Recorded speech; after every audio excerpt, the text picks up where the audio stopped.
ನಮಸ್ಕಾರ ಸ್ನೇಹಿತರೆ, ಹೇಗಿದ್ದೀರಾ? ಎಲ್ರಿಗೂ ಶ್ರಮಿಕ ಚಾನಲ್ಗೆ ಸ್ವಾಗತ. ಹಾಗೆ ಸಬ್ಸ್ಕ್ರೈಬ್ ಆದಂತಹ ಎಲ್ರಿಗೂ ಕೂಡ ಧನ್ಯವಾದಗಳು. ಮನೆಯ ಅಂಗಳದ ಅಂಚಿನಲ್ಲಿ ಆಗಿರುವಂಥ ಒಂದಷ್ಟು ತರಕಾರಿಗಳು, ಗೋಕರ್ಣ ಮೆಣಸು ಅಂತ ಹೇಳ್ತೀವಿ. ಹೆಚ್ಚಿಗೆ ಖಾರ ಇರಲ್ಲ, ಉತ್ತಮವಾದಂತಹ ಪರಿಮಳದಿಂದ ಕೂಡಿರುವಂಥ, ಹೆಚ್ಚಿಗೆ ಖಾರ ಇರದೇ ಇರುವಂತಹ ಹಸಿಮೆಣಸು ಸುಮಾರಷ್ಟಾಗಿತ್ತು. ಬೇಗ ಸಸಿಯನ್ನು ನೆಟ್ಟಿದೆ. ಮಳೆಗಾಲ ಮುಗಿದ ಕೂಡಲೇ ಸಸಿಯನ್ನು ಬಿತ್ತಿ ನೆಲಕ್ಕೆ ನೆಟ್ಟಿದ್ದೆ. ಹಾಗಾಗಿ ಬೇಗ ಗೋಕರ್ಣ ಮೆಣಸು ಆಗೋದಕ್ಕೆ ಶುರುವಾಗಿತ್ತು. ಇದು 3ನೇ ಬಾರಿ ಕೊಯ್ಲು. ಸ್ವಲ್ಪನೂ ಕೂಡ ಖಾರ ಇರಲ್ಲ. ಸ್ವಲ್ಪ ಬೆಳೆದ್ರೆ ಸ್ವಲ್ಪ ಖಾರ ಇರುತ್ತೆ ಅಷ್ಟೇ. ತುಂಬ ಉತ್ತಮ ರುಚಿಯಾದಂತಹ ಹಸಿಮೆಣಸು ಇದು. ಮಜ್ಜಿಗೆ ಮೆಣಸಿಗೆ ಫೇಮಸ್ ಆಗಿರುವಂಥದ್ದು. ಮಜ್ಜಿಗೆ ಮೆಣಸನ್ನು ಇದರಲ್ಲೇ ಮಾಡ್ತಾರೆ, ತುಂಬ ಟೇಸ್ಟಿಯಾಗಿರುತ್ತೆ. ಮಜ್ಜಿಗೆ ಮೆಣಸನ್ನು ಮಾಡುವ ವಿಡಿಯೋವನ್ನು ಇನ್ನೊಮ್ಮೆ ನಿಮ್ಮ ಜೊತೆ ಶೇರ್ ಮಾಡ್ಕೊತೀನಿ ಸ್ನೇಹಿತರೆ. ಹಾಗೆ ಸ್ನೇಹಿತರೆ, ನಿಮಗೇನಾದರೂ ಹಳ್ಳಿಯ ಜೀವನ, ಹಳ್ಳಿಯ ಬದುಕುಗಳೆಲ್ಲ ಇಷ್ಟ ಆದರೆ ಪ್ಲೀಸ್ ನನ್ನ ಚಾನಲ್ಗೆ ಸಬ್ಸ್ಕ್ರೈಬ್ ಆಗಿ ಸಪೋರ್ಟ್ ಮಾಡ್ತೀರಾ ಅಂತ ಅಂದ್ಕೋತೇನೆ. ಹಾಗೆ ಟೊಮೆಟೊ ಕೂಡ ತುಂಬ ಹಣ್ಣಾಗಿದೆ. ಅವುಗಳನ್ನು ಕೂಡ ಬೇಗ ನೆಟ್ಟಿದೆ. ಹಾಗಾಗಿ ಪ್ರತಿ 2 ದಿನಗಳಿಗೊಮ್ಮೆ ಒಂದಷ್ಟು ಹಣ್ಣುಗಳು ಸಿಗ್ತಾ ಇವೆ. ಮೆಣಸು ಕೂಡ ಹಾಗೆ ತುಂಬ ಹೂವಾಗಿತ್ತು. ತುಂಬ ಚೆನ್ನಾಗಿ ಈ ಬಾರಿ ಇಳುವರಿ ಕೊಟ್ಟಿದೆ. ಒಂದಷ್ಟು ನವಿಲುಕೋಲು ಟೊಮೆಟೊನೆಲ್ಲ ಕೊಯ್ದಾಯಿತು. ಹಸಿಮೆಣಸು ಕೂಡ ತುಂಬ ತಾಜಾ ಆಗಿದೆ. ಮೆಣಸನ್ನು ಮಾಡೋಣ ಅಂಥೇಳಿ ಮೆಣಸು ಸ್ವಲ್ಪ ಆರ್ಡರ್ ಇತ್ತು. ಹಾಗೆ ನನಗೂ ಕೂಡ ಒಂದಷ್ಟು ಮಾಡಿಡಬೇಕಿತ್ತು. ನಾನು ಒಂದು ಕಡೆ ಹೋಗೋದಿತ್ತು ಒಂದು 4-5 ದಿನಗಳ ಕಾಲ. ಹಾಗಾಗಿ ಮೆಣಸನ್ನು ಮಾಡಿಟ್ರೆ ಅಡುಗೆ ಮಾಡೋಕ್ಕಾಗದೇ ಇದ್ದರೂ ಒಂದಿನ ಪದಾರ್ಥನ ಮಾಡೋಕ್ಕಾಗದೇ ಇದ್ದರೂ ಕೂಡ ನಡೆಯುತ್ತೆ. ಅಷ್ಟು ಟೇಸ್ಟಿಯಾಗಿರುವಂತಹ ಮೆಣಸು ತುಂಬ ರುಚಿಯಾಗಿರುತ್ತೆ. ಸ್ವಲ್ಪ ಆರ್ಡ್ರು ಕೂಡ ಇತ್ತು. ಎರಡದಕ್ಕೂ ಆಗುತ್ತೆ ಅಂಥೇಳಿ ಎಲ್ಲವನ್ನು ಒಂದಷ್ಟು ಮೆಣಸಿನಕಾಯಿಯನ್ನು ಕೊಯ್ದಾಯಿತು. ನಾನಿಲ್ಲಿ ಮೆಣಸನ್ನು ಪಲಾವಿಗೆಲ್ಲ ಬೀನ್ಸನ್ನು ಹೆಚ್ಚುತ್ತೀವಲ್ವ, ಅದೇ ಥರ ಹೆಚ್ಚಿಟ್ಕೊಂಡು ಎಣ್ಣೆಯಲ್ಲಿ ಹಾಕಿ ಹುರಿತಾ ಇದ್ದೇನೆ. ಸ್ವಲ್ಪ ಎಣ್ಣೆನ ಹಾಕಿ ಹುರಿತಾ ಇದ್ದೇನೆ ಅಷ್ಟೇ, ಜಾಸ್ತಿ ಎಣ್ಣೆನ ಹಾಕಿಲ್ಲ. ಸ್ವಲ್ಪ ಕಪ್ಪಗಾಗುವವರೆಗೆ ಹುರಿದು ಹುಣಸೆಹಣ್ಣಿನ ರಸವನ್ನೆಲ್ಲ ಹಾಕಿ ಉಪ್ಪನ್ನು ಹಾಕಿ ಮಾಡುವಂಥದ್ದು ತುಂಬ ಟೇಸ್ಟಿಯಾಗಿರುತ್ತೆ ಸ್ನೇಹಿತರೆ. ರೆಸಿಪಿನ ಇನ್ನೊಂದು ದಿನ ಹಾಕ್ತೀನಿ. ಸ್ವಲ್ಪ ಗಡಿಬಿಡಿ ಇತ್ತು ನನಗೆ, ಹಾಗಾಗಿ ಪೂರ್ತಿ ವಿಡಿಯೋನ ಮಾಡೋಕ್ಕಾಗಲಿಲ್ಲ. ತುಂಬ ಟೇಸ್ಟಿಯಾಗಿರುತ್ತೆ. ದೋಸೆ ಜೊತೆ, ಚಪಾತಿ ಜೊತೆ, ಅನ್ನದ ಜೊತೆ ಅಂತೂ ತುಂಬ ಸೂಪರಾಗಿರುತ್ತೆ. ಸ್ವಲ್ಪ ಗಡಿಬಿಡಿ ಇತ್ತು, ಹಾಗಾಗಿ ವಿಡಿಯೋನ ಪೂರ್ತಿ ಮಾಡೋಕ್ಕಾಗಲಿಲ್ಲ. ಇನ್ನೊಮ್ಮೆ ಖಂಡಿತ ನಿಮಗೆ ಇದರ ವಿಡಿಯೋನ ಶೇರ್ ಮಾಡ್ತೇನೆ. ತುಂಬ ಟೇಸ್ಟಿಯಾಗಿರುತ್ತೆ, ನೀವು ಕೂಡ ಮಾಡ್ಕೊಂಡು ತಿನ್ನಿ. ಹಾಗೆ ಸಂಪಿಗೆ ಹಣ್ಣು ತುಂಬ ಆಗಿತ್ತು. ನನಗೂ ಒಂದು ಕಡೆ ಹೋಗೋದಿತ್ತು. ಸ್ವಲ್ಪ ಕೊಯ್ದು ಕೊಡು ಅಂತ ಹೇಳಿ ಮಗ ಅಂದ, ಸ್ಕೂಲಿಗೆ ಹೋಗ್ಬೇಕಿದ್ರೆ ತೊಗೊಂಡೋಗ್ತೀನಿ ಅಂತೇಳಿ. ಹಾಗಾಗಿ ಸ್ವಲ್ಪ ಕೊಯ್ದಾಯಿತು. ತುಂಬ ಟೇಸ್ಟಿಯಾಗಿರುತ್ತೆ. ಹಳ್ಳಿಯ ಕಾಡಿನ ಹಣ್ಣುಗಳು ಈಗ ಈ ಸಮಯದಲ್ಲಿ ಸಿಹಿಯಾಗಿತ್ತು.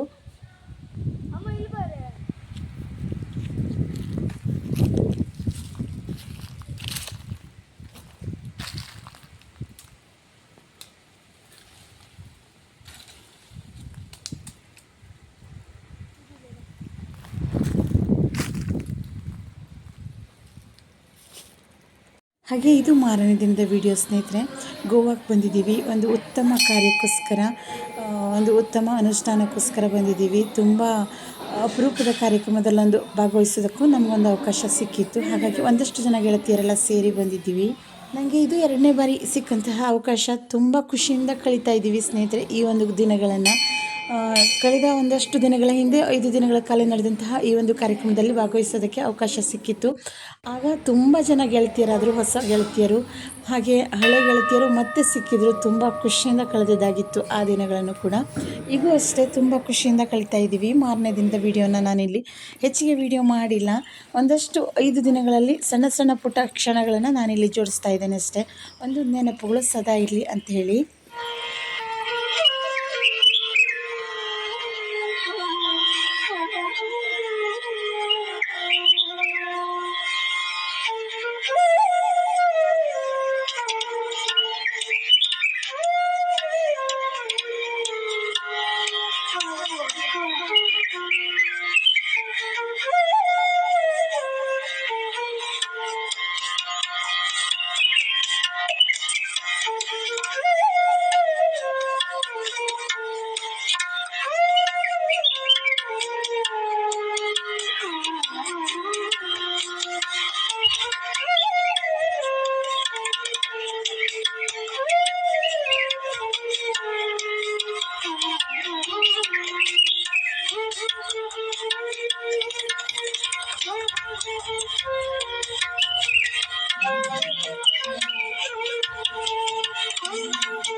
ಕಳೆದ 5 ದಿನಗಳಲ್ಲಿ ಸೆರೆಯಾದಂತಹ ಒಂದಷ್ಟು ಪುಟ್ಟ ಪುಟ್ಟ ಕ್ಷಣಗಳನ್ನು ನಾನಿಲ್ಲಿ ಜೋಡಿಸಿಟ್ಟೆ. ಬಸ್ಸಿಗೋಸ್ಕರ ಒಂದಷ್ಟು ಸಮಯ ಕಾಯ್ತಾ ಇದ್ವಿ. ಹಾಗಾಗಿ ಅಲ್ಲೆಲ್ಲ ಫೋಟೋ ನೋಡ್ಕೊಂಡ್ವಿ. ಮತ್ತೆಲ್ಲ ಗೆಳತಿಯರು ಮತ್ತೆ ಸಿಗ್ತಾರೋ ಇಲ್ವೋ ಗೊತ್ತಿಲ್ಲ. ಯಾಕೆಂದರೆ ಬೇರೆ ಬೇರೆ ಊರಿನಿಂದ, ಬೇರೆ ಬೇರೆ ತಾಲೂಕಿನಿಂದ ಬಂದಂತಹ ಗೆಳತಿಯರು ಇದ್ದರು. ಎಷ್ಟೋ ಜನರ ಪರಿಚಯವೇ ಇಲ್ಲದೇ ಇದ್ದರೂ ಕೂಡ ಚಿರಪರಿಚಿತರಂತೆ ಬದುಕಿದ್ವಿ 5 ದಿನಗಳ ಕಾಲ. ತುಂಬ ಖುಷಿಯಿಂದ ಬದುಕಿದ್ವಿ. ನಮ್ಮ ಜೀವನದಲ್ಲಿ ಒಂದು ನೆನಪಿನ ಕ್ಷಣಗಳು, ಈ ಒಂದು ಪುಟಗಳು ನೆನಪಿನ ಪುಟಗಳು. ಹಾಗಾಗಿ ಸಾಧ್ಯ ಆದಷ್ಟು ಸಣ್ಣ ಪುಟ್ಟ ಕ್ಷಣಗಳನ್ನ ಜೋಡಿಸಿಟ್ಟೆ ಇಲ್ಲಿ. ಮನೆಗೆ ಮರಳಿ ವಾಪಸ್ ಬರ್ತಾ ಇದ್ದೀವಿ.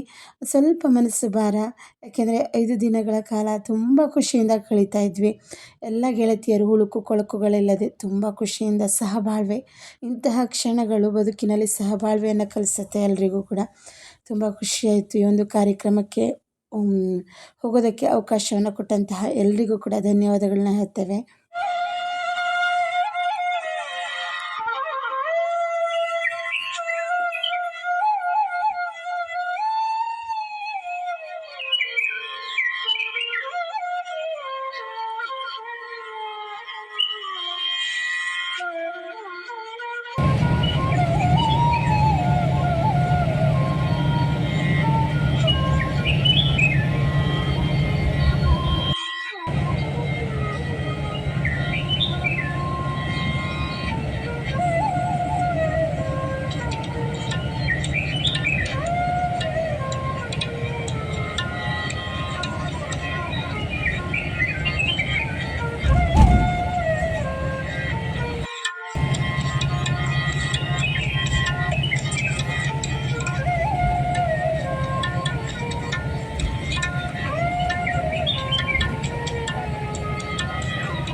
ಬದುಕಿನ ಎಲ್ಲ ಗಡಿಬಿಡಿಗಳನ್ನು ಮರೆತು ಭಗವಂತನನ್ನು ಧ್ಯಾನಿಸಲು ಸಿಕ್ಕಂತಹ ಅವಕಾಶ ಇದಾಗಿತ್ತು.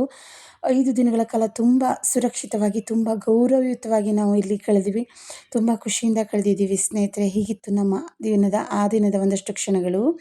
ವಿಡಿಯೋ ನೋಡಿದ್ದಕ್ಕೆ ಧನ್ಯವಾದಗಳು.